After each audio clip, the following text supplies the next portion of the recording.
All right, guys, so we're talking about dissecting some programming. This is the first video in the series. We're going to highlight a lot of different types of programming and go over some of the limitations that may exist and how you can improve that programming. So I will preface this by saying that this isn't meant to throw anyone under the bus or say that their programming is awful. It's more or less to start letting you see that you should look at things more objectively and with a wider lens. CrossFit.com is a great example, a good thing that we can use to really start widening that lens. A lot of gyms do use CrossFit.com as their primary means of programming, and if you're doing that, albeit it's not the worst thing you could do, we can definitely improve, add some improvements to it by simply changing a few things. So I'm going to go through 3 workouts, and just for reference, today is the 19th of November. This is last week's programming. So I think it's the 15th, 16th, 17th are the days. I picked 3 days just really at random, really the closest, the first thing I saw. And overall, out of a lot of the programming I've seen on CrossFit.com, there's not a ton of things that are dramatically wrong with this that we would really be like, okay. Some things I see, I'm like, don't do that, because there's just so many things that can go wrong, and it's not going to be really received by everyone the same way. Okay, we know we have a lot of different abilities in a group setting. Second thing is that I am assuming that you're watching this video, you're probably an affiliate owner. This is going to be geared towards a group. I will do programming dissection for an individual, but I want to gear this towards the group setting, so you're understanding the context is key to this. It's going to be a lot harder to make this stuff more, I guess, scalable across a lot of abilities versus doing some other things like lower skill stuff or more strength work, things that we talk about a lot in our course. So without further ado, I'm going to go through these. This is going to be relatively long. I've tried to get through this quick in a few takes, and I just can't do it. There are just so many different things that we can talk about with this. So I'm going to just cite really kind of some of the obvious things. And again, this programming, compared to some that I've seen, is relatively user-friendly. Trying to think of a good word for it. Relatively user-friendly. And on paper, what's cool about it is that it looks cool. All right, and we always see that people judge workouts by how cool they look. Well, we know as coaches that that's not the case, that there are a lot of subtle nuances. You wouldn't be here watching our content if you didn't already know that. And your clients might see this and be like, all right, let's go. Let's get these workouts in. But there are some things that you need to know as a coach if you are going to use CrossFit.com and to really take this stuff and make it even better. First thing, day 1, 21 down to 3, front squat, bar facing burpee, 200-meter sandbag run after each set of front squat and bar facing burpee. A lot of volume, 84 total reps. This is going to elicit some serious delayed onset muscle soreness, even if people are scaling it. For sake of this video, we're going to assume that half of your people are doing this as it's written. Maybe they're scaling the load, but they're doing the volume, okay? So don't, step away from this and say, well, I would make most of my people do half the amount of volume and it would be a very different workout. For this video, I'm assuming that more people are going to do this as written in terms of volume, in terms of length of the actual workout, because otherwise I can't really put myself inside your heads and know what you're going to do in terms of scaling. So I'm going to show you what I think could go wrong and where this stuff kind of lines up with all 3 workouts. So a lot of volume here. Anyone that's got a decent level of fitness is going to take some time to get this done. This is going to be a 20-minute workout easily, okay? Because again, you've got 84 total reps, you've got a 200-meter sandbag run, which is going to change things a little bit. If this was just a 200-meter run, I'd say it'd be nice to let them recover. It'll help facilitate some of the recovery between these movements, because these are very much globally demanding movements. They're going to spike the heart rate very high. If people don't break this up and give their body time to adjust to the demands of the workout, it could get ugly very quick. And even with this load, you think 170, 115 and 75, not super heavy, but consider the volume, 84 total reps, a lot. If you remember that CrossFit open workout with bar facing burpee and thruster, 95, 65 was the load, brutal workout. People, I think anyone that's done that workout will never forget that workout. I know that I won't. So add in this 200-meter sandbag run. Obviously doesn't have the overhead component, but still a lot of similarities there. Okay, so 20 minutes, very much aerobic. And I would say Demand on the nervous system, not super high with this. However, there's going to be some serious DOMs, okay?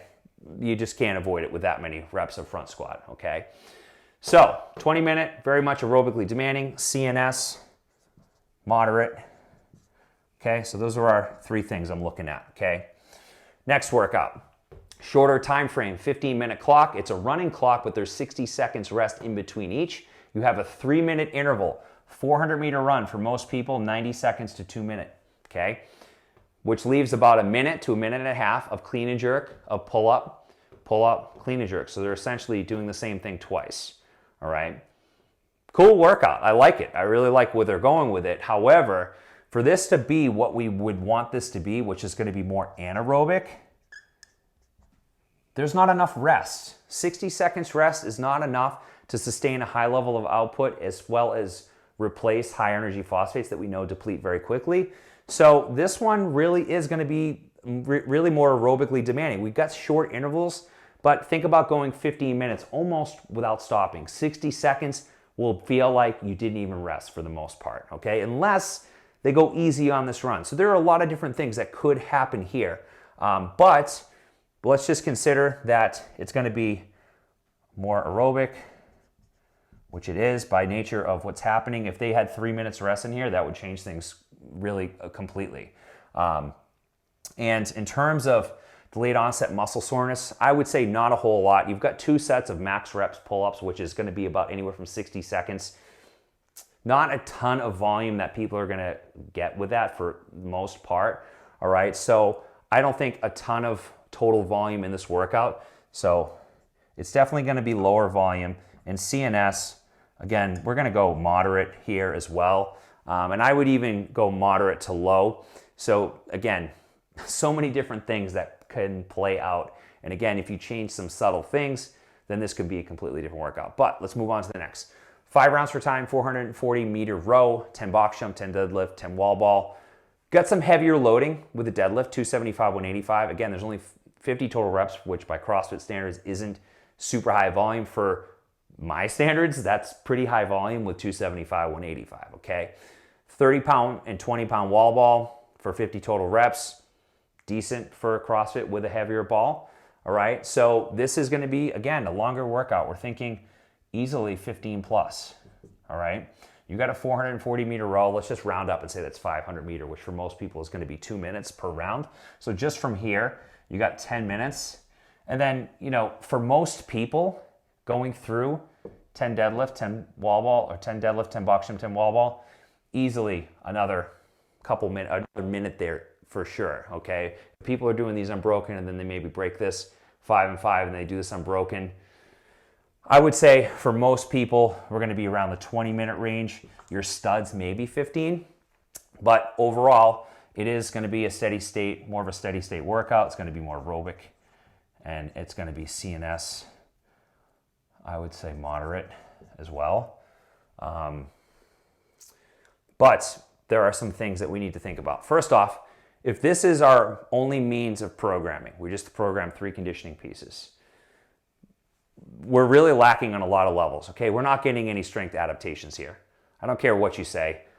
This is not strength. This is going to be strength endurance for the most part, and that's a heavy load to prescribe for general fitness, okay? I would consider that even being 225, 155, all right? So, number one, so what would I do to this to make this better?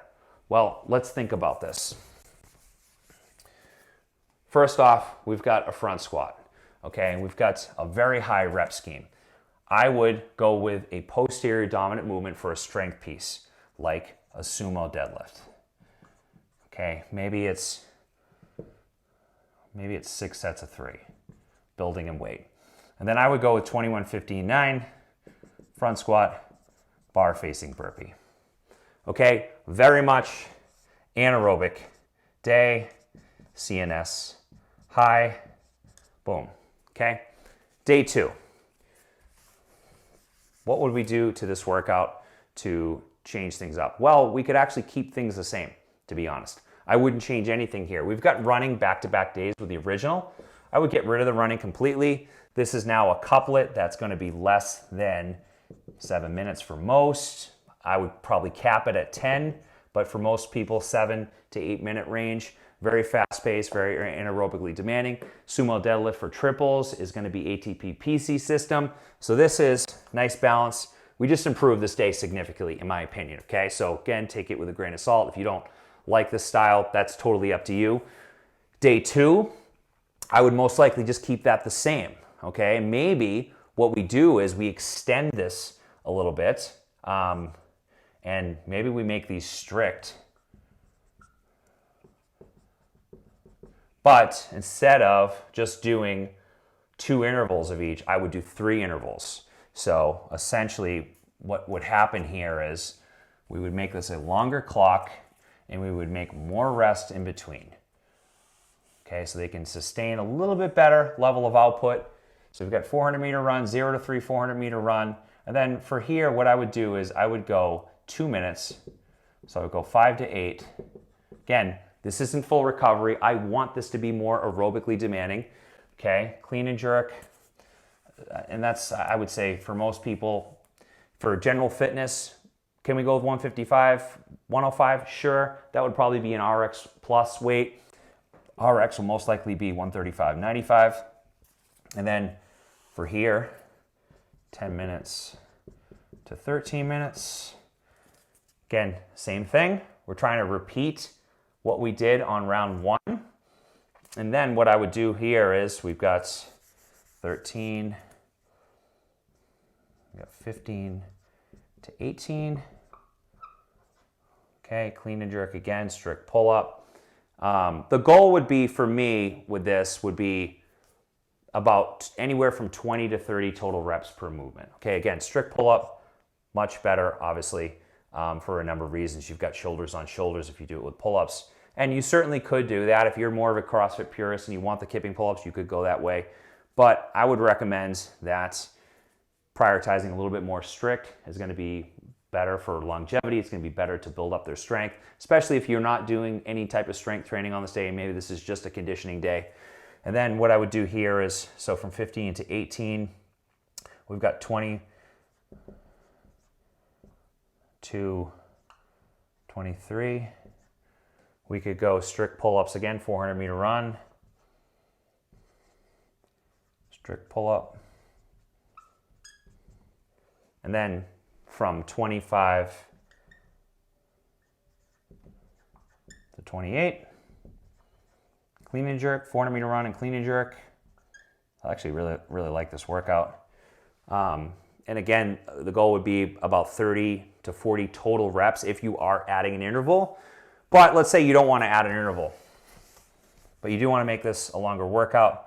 We could go 20 to 30, and we could do some type of loaded carry for max distance. This is called, let's just say a farmer carry. Keep it simple. Okay, got a nice day here, all right? And doesn't conflict in terms of energy sources. This is going to be more aerobic, CNS moderate.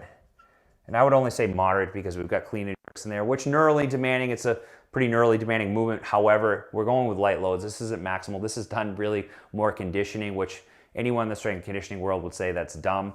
And you know what? If you're more leaning towards getting rid of high skill, you could go with an alternate movement, like maybe you use dumbbells or use kettlebells. Kettlebell clean and jerk. If you teach kettlebells, I've got a lot of people that do. Could go with a hang power clean and push press. Okay, especially if we're thinking about what's happening on day 3 with deadlifts. But we did deadlifts on Monday, so we're gonna have to make some adjustments there.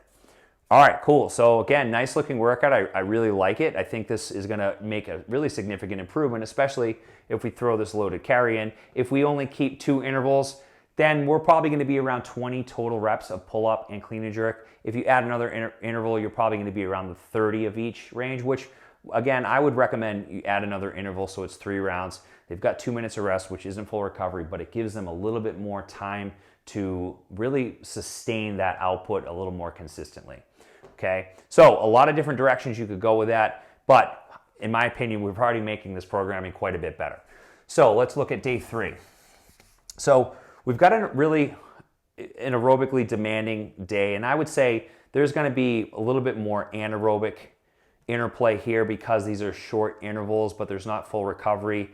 So again, there's like kind of a lot of things that you could look at in terms of energy sources here. But if we're thinking about day 3, what we want is to meet somewhere in the middle. All right, we've had a high day, we've had an aerobic, anywhere from aerobic to CNS moderate day, and then if we're thinking about day 3, what would be a good option here? Well, I don't program this way, so it's definitely a little bit more thought concerned. We use more of a set template, so we wouldn't necessarily have day 3 being just a conditioning piece. It would be something that's a little bit more set. But what I would do is, on this type of day, because of what we've had here, I would say this is going to be our LSD type day, cardiac output. We have a video on how to program cardiac output work, okay? And because we've already done a decent amount of running, we've got 1, 2, 3, 4 runs, and if you added another 2 intervals, you'd have essentially 2 more. So if we're going to think about really changing things up here, what I would do is go with an EMOM, and it would be 30 minutes. So we got really long duration, and minute 1 would be